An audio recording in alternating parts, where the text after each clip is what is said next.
കപ്പലിലെ ജീവനക്കാരെ സംബന്ധിച്ചാണ് അറിയേണ്ടത്. ജീവനക്കാർ ഏതാണ്ട് 22 പേരുണ്ടായിരുന്നു. അതിൽ 18 പേർ കടലിലേക്ക് ചാടിയിട്ടുണ്ട്, അവർ രക്ഷപ്പെട്ടിട്ടുണ്ട് എന്നതാണ് അറിയാനാകുന്നത്. അവർക്ക് മറ്റപകടങ്ങളില്ല. കാരണം ഈ കപ്പലിൽ തന്നെയുള്ള ചെറുവഞ്ചികളിലും മറ്റുമായി ഒക്കെ അവർ കടലിൽ തന്നെ ഉണ്ട്, അവർ സുരക്ഷിതമാണ് എന്നൊക്കെയാണ് അറിയാനാകുന്നത്. പക്ഷേ 4 പേരെ കാണാനില്ല, 4 ജീവനക്കാരെ കാണാനില്ല. അവർ എവിടെയുള്ളവരാണ് എന്നൊക്കെ അറിയേണ്ടതുണ്ട്.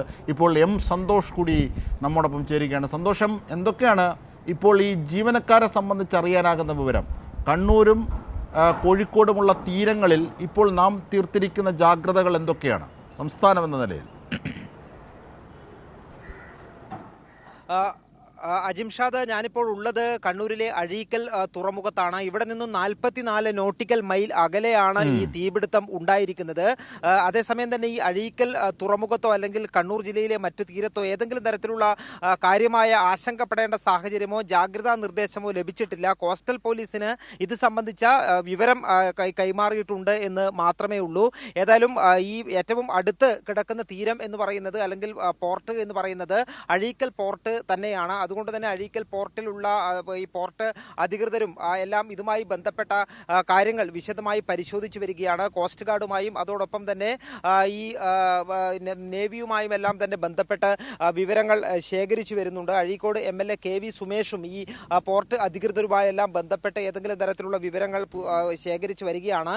അതേസമയം തന്നെ ഈ കടലിൽ കാണാതായവരെ സംബന്ധിച്ചുള്ള കൃത്യമായിട്ടുള്ള വിവരങ്ങൾ ഇതുവരെയും ലഭ്യമായിട്ടില്ല എന്നുള്ളതാണ്. കണ്ണൂരിൽ ഉൾപ്പെടെയുള്ള കോസ്റ്റൽ പോലീസ് ഉൾപ്പെടെയുള്ളവും തീരം കേന്ദ്രീകരിച്ചുകൊണ്ട് അല്ലെങ്കിൽ നമ്മുടെ ഈ ഒരു സംസ്ഥാനത്തിന്റെ പരിധിക്ക് അകത്തുള്ള സ്ഥലങ്ങളിലെല്ലാം തന്നെ കോസ്റ്റൽ പോലീസ് അതുമായി ബന്ധപ്പെട്ട പരിശോധനകൾ ആരംഭിക്കുകയും ചെയ്തിട്ടുണ്ട്. ഏതായാലും ഈ കണ്ടെയ്നറുകൾ കടലിൽ പോയിട്ടുണ്ട് എന്നുള്ള സാഹചര്യം നേരത്തെ നമ്മൾ മുൻപുണ്ടായിട്ടുള്ള അനുഭവം എല്ലാം വെച്ച് നോക്കുമ്പോൾ അതുമായി ബന്ധപ്പെട്ട് തീരദേശവാസികൾക്കെല്ലാം നേരിയ തോതിലുള്ള ആശങ്കയുണ്ട് എന്നുള്ളത് സ്വാഭാവികമാണ്. അത് മത്സ്യസമ്പത്തിനെ സംബന്ധിച്ച് അതോടൊപ്പം തന്നെ ഇതിലെ അപകടകരമായിട്ടുള്ള വസ്തുതകൾ ഉണ്ടോ എന്നുള്ളതെ സംബന്ധിച്ച് ആശങ്കകൾ സ്വാഭാവികമായും ഉണ്ട്.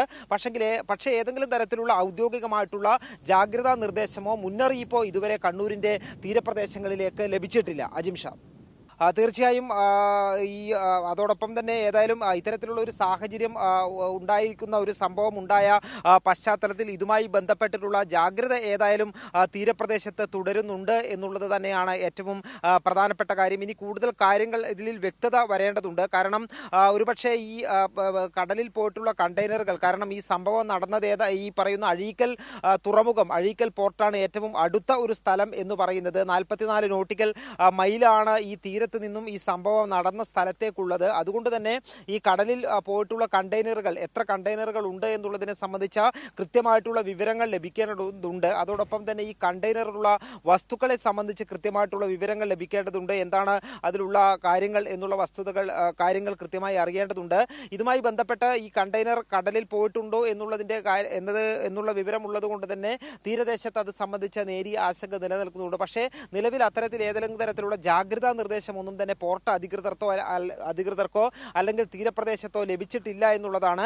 ഏതായാലും ഈ കപ്പലിലുള്ള ഈ തീപിടിച്ച കപ്പലിലുള്ള ആളുകളെയും മറ്റും ബേപ്പൂരിലേക്കോ കൊച്ചിയിലേക്കോ കൊണ്ടുപോകാനുള്ള സാധ്യതയാണുള്ളത്. കണ്ണൂർ അഴീക്കൽ തുറമുഖത്ത് ഇപ്പോൾ അത്തരത്തിലുള്ള സംവിധാനങ്ങൾ ഇല്ല എന്നുള്ളത് കൊണ്ട് തന്നെ ഇങ്ങോട്ടേക്ക് അതുമായി ബന്ധപ്പെട്ട നിർദ്ദേശങ്ങളൊന്നും ലഭിച്ചിട്ടില്ല എന്നുള്ളതാണ് പോർട്ട് അധികൃതർ വ്യക്തമാക്കിയിട്ടുള്ളത്. ഏതായാലും ഇപ്പോൾ പോർട്ട് മാനേജർ ഉൾപ്പെടെയുള്ളവർ ഇതുമായി ബന്ധപ്പെട്ട വിവരങ്ങൾ ശേഖരിക്കുന്നുണ്ട്. കോസ്റ്റ് ഗാർഡുമായി ബന്ധപ്പെട്ട ഉദ്യോഗസ്ഥരിൽ നിന്നും വിവരങ്ങൾ ശേഖരിക്കുന്നുണ്ട്. അതോടൊപ്പം തന്നെ കോസ്റ്റൽ പോലീസ് അതേ രീതിയിൽ തന്നെ ജാഗ്രത തുടരുന്നുണ്ട്. കണ്ണൂർ ഈ അഴീക്കൽ തുറമുഖം ഇവിടെ നിന്ന് മാറി പിന്നീട് ഏഴിമല നാവിക അക്കാദമി ഉൾപ്പെടെയുള്ള പ്രദേശത്തുള്ള തീരത്ത് ഈ നാവിക അക്കാദമിയും പിന്നീട് അഴീക്കൽ പോർട്ടുമാണ് ഉള്ളത്. ഏതായാലും ഇതുമായി ബന്ധപ്പെട്ടിട്ടുള്ള പരിശോധനകൾ ഇപ്പോഴും തുടരുകയാണ്.